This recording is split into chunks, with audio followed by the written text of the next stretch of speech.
नमस्कार, capital TV के special programme चुनावी चौसर में मैं दिव्या आपका बहुत बहुत स्वागत करती हूं।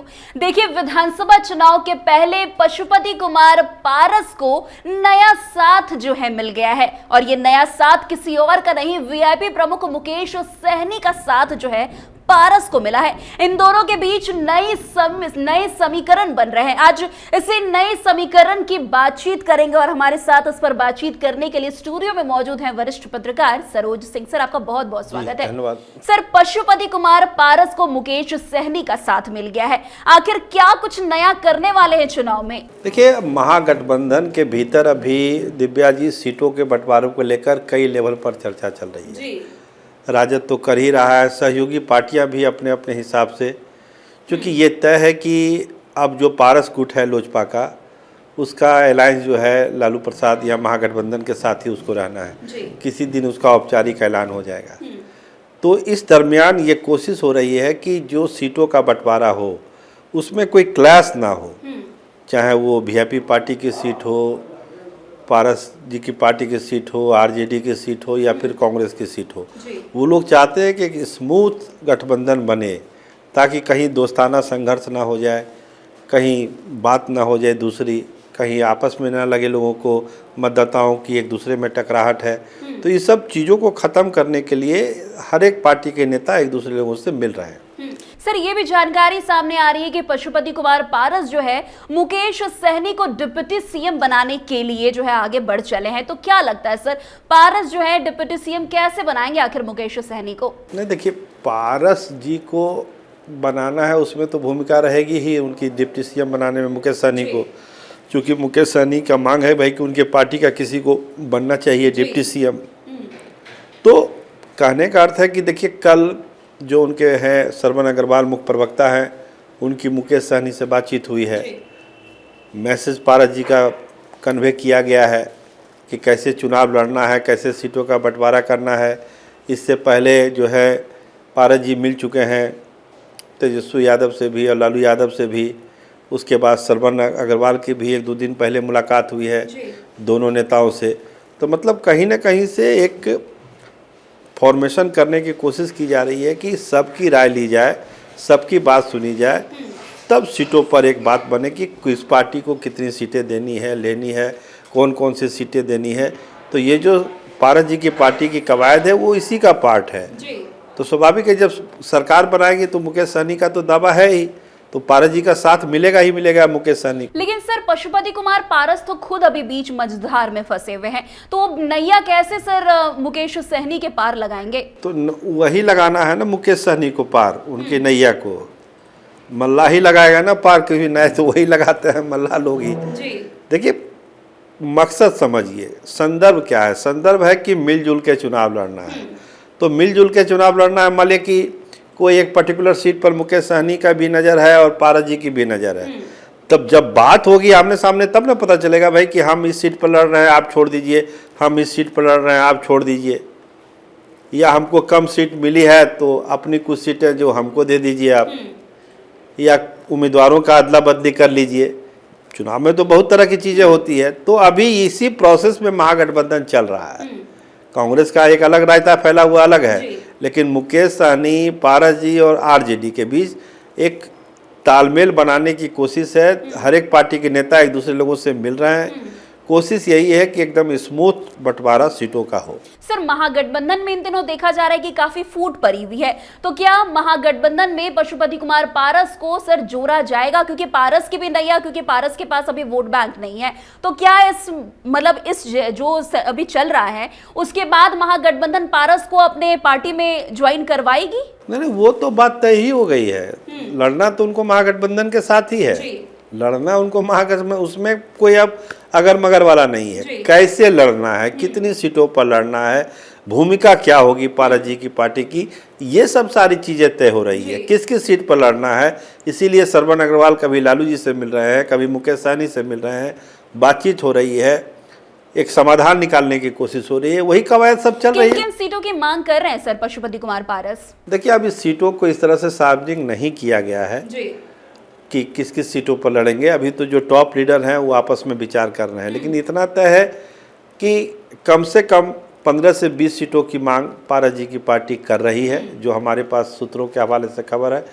और वैसी सीटें जहां पर रामविलास जी का प्रभाव था, पारस जी का प्रभाव था, दलित वोटर ज़्यादा है, कुछ रिजर्व सीटें जहां से वो जीतते रहे हैं, हारते रहे हैं। इस बार तो देखिए पारस जी के बेटे जो यशराज हैं उनको भी चुनाव लड़ना है। बहुत लोग कह रहे हैं कि पारस जी को भी चुनाव लड़ना चाहिए, प्रिंस राज भी चुनाव लड़ेंगे विधानसभा का। इसके अलावा बहुत सारे नेता हैं, उपेंद्र यादव हैं जिनको ओबरा से चुनाव लड़ना है, और भी नेता हैं वहाँ पर, सूरज भान के भी परिवार के कुछ लोग हैं जिनको चुनाव लड़ना है।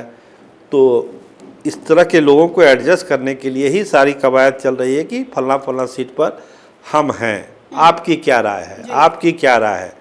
राय जब आमने सामने आएगी तब उसका समाधान निकलेगा, चलिए यहाँ पर हमको कोई दिक्कत नहीं है, आप अपना कैंडिडेट लड़ा सकते हैं। अंतिम फैसला तो तेजस्वी यादव को करना है, लालू यादव को करना है, लेकिन इस दरमियान जो छोटी छोटी पार्टियां हैं आपस में तालमेल बैठाने की कोशिश है, और सरबन अग्रवाल की जो ये सब कवायद चल रही है इसी का परिणाम है। जी सर, महागठबंधन के साथ अगर आगे चलकर पशुपति कुमार पारस, जो कि अंदर खाने तो सब कुछ फाइनलाइज हो ही गया है, लेकिन एक ऐलान के बाद जो है देरी है, लेकिन अगर पारस महागठबंधन के साथ आते हैं तो क्या महागठबंधन को इससे फायदा होगा? क्योंकि जब देखा गया एनडीए में थे पशुपति कुमार पारस, अब तो हट गए हैं, लेकिन एनडीए को कुछ खासा जो है उनसे मुनाफा नहीं हुआ, लेकिन अब महागठबंधन में जाएंगे तो क्या उन्हें मुनाफा हासिल होगा? देखिए 2+2 की बात पॉलिटिक्स में नहीं की जाती है जी। एक परसेप्शन बनने की बात है कि जो दलित चिराग पासवान से नाराज़ है उसका ऑटोमेटिक जो है बाय फॉल्ट जो है उसका पसंद पारस जी हो जाते हैं। पारस जी संगठन के आदमी रहे हैं, संगठन पर उनकी मजबूत पकड़ रही है। वो जानते हैं कि दलित सेना के कौन कौन लोग कहाँ इफेक्टिव हैं, कौन यानी इनफेक्टिव हैं। तो ये सब चीज़ें प्लस करती है पशुपति कुमार पारस को। एक बड़ा नाम है, बड़ा चेहरा है, मंत्री भी रहे हैं केंद्र में, बिहार में भी इतने दिनों तक पार्टी को चलाए हैं, तो एक आधार तो है ही। बाकी जब महागठबंधन में आ जाएंगे, लालू जी की ताकत लगेगी, तेजस्वी की ताकत लगेगी, कांग्रेस की, मुकेश सहनी की, तो छोटी पार्टियां भी बहुत आगे बढ़ी जाती है। तो इस लिहाज से कोशिश हो रही है, कितना सफल होगा नहीं होगा अलग चीज़ है, लेकिन एक कोशिश हो रही है कि पूरे तालमेल के साथ महागठबंधन को चुनावी जंग में जाना चाहिए। जी, अगर सर मुकेश सहनी को डिप्टी सीएम अगर पारस नहीं बना पाते हैं तो फिर क्या होगा? देखिए हमारा कहना है कि पारस जी की बस उसमें एक सहमति है, लेकिन पारस की बनाना तो तेजस्वी यादव। लेकिन सर पारस की बात आखिर आरजेडी प्रमुख लालू प्रसाद यादव या तेजस्वी यादव क्यों मानेंगे? आखिर क्यों उनको डिप्टी सीएम बनाएंगे? वही हम बोल रहे हैं कि जब आप साथ मिलकर कोई काम करते हैं जी, साथ मिलकर कोई मिशन करते हैं, तो हर आदमी की राय ली जाती है, उनका पक्ष पूछा जाता है। अंतिम फैसला तो नेता करता है, तो स्वाभाविक है, आरजेडी बड़ी पार्टी है तो फैसला तो लालू यादव और तेजस्वी यादव को भी करना होगा।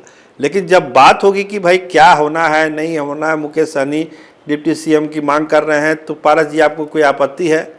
तो उस समय जरूर कहेंगे नहीं, हमको कोई आपत्ति नहीं, आपको बनाना चाहिए जी। इतना ही रोल है जो आप बार बार पूछ रहे हैं कैसे बनाएंगे, तो बस रोल यही है कि हम विरोध नहीं करेंगे, हम आपके पक्ष में बोलेंगे। क्या मुंह से बोलने से सर कोई डिप्टी सीएम बना देता है? डिप्टी सीएम तो बनेगा उसके सीटों की संख्या के आधार पर कि कितनी सीट आती है, सरकार बनती है कि नहीं बनती है। वो तो नंबर, डेमोक्रेसी में तो नंबर माने रखता है ना। अब मान लिया कि 5 ही सीट आया मुकेश सहनी के पार्टी को, तो थोड़ी डिप्टी सीएम वो बन जाएंगे। नंबर पर डिपेंड करेगा दिव्या जी कि कितना नंबर आप लेके आते हैं। तो नंबर अगर ठीक ठाक आएगा, सरकार अगर उनकी बनेगी, तो उसमें उनका एक पक्ष रहेगा जिसमें पारस जी भी हाँ में हाँ मिलाएंगे कि हाँ ठीक है, इनको बनाना चाहिए। बस इतना फैसला तो जो बड़ी पार्टियां होंगी, जैसे कांग्रेस है, आरजेडी है, कांग्रेस भी तो कह रही कि भाई हमारा डिप्टी सीएम होना चाहिए, तो वो भी अपना दाव रखेगी। तो अभी जो ये सब चीज़ें चल रही है, अपना पक्ष मजबूत करना है कि हमारा पक्ष उस समय मजबूत रहे पोस्ट इलेक्शन। अभी तो जनता को फैसला करना है कि कौन सीएम होगा, कौन डिप्टी सीएम होगा, किसको नंबर आएगा, ये तो अभी जनता को तय करना है। आने वाले समय में हम ये माने कि महागठबंधन में भी सर मारा पीटी देखने को मिलेगी? अब सत्ता का जब बनती है, बंटवारा होता है, तो मारा पीटी नहीं, लेकिन जरूर डिस्कशन होता है, गतिरोध होता है, मनभेद होता है, मतभेद होता है। ये सब तो पार्ट है डेमोक्रेसी का, चलेगा। टिकट बटेगा, उसमें कोई नाराज होंगे, कोई खुश हो जाएंगे, जिनका कटेगा वो नाराज हो जाएंगे, जिनको मिलेगा वो खुश हो जाएंगे। ये सब तो चलते रहेगा सिलसिला, आप लोग को न्यूज मिलते रहेगा। वो अलग है। लेकिन एक जो प्लानिंग होता है कोई जंग लड़ने का, जंग के बाद की परिस्थितियों का आकलन करने का, तो ये सब जो मुलाकात है मुकेश सहनी का श्रवण अग्रवाल के मिलना, लालू जी के से मिलना, उनके बेटे से मिलना, ये एक कवायद है कि हम लोग एक प्लानिंग के तहत बात कर रहे हैं और कहीं छीछा लेदरी वाली जिसका आप जिक्र कर रहे हैं वो स्थिति पैदा ना हो। स्मूथली अगर जनता आशीर्वाद देगी तो पोस्ट इलेक्शन भी हम लोग स्मूथली सारे काम को कर लेंगे। बस यही एक प्रैक्टिस हो रहा है। जी बहुत बहुत शुक्रिया सर। जी धन्यवाद।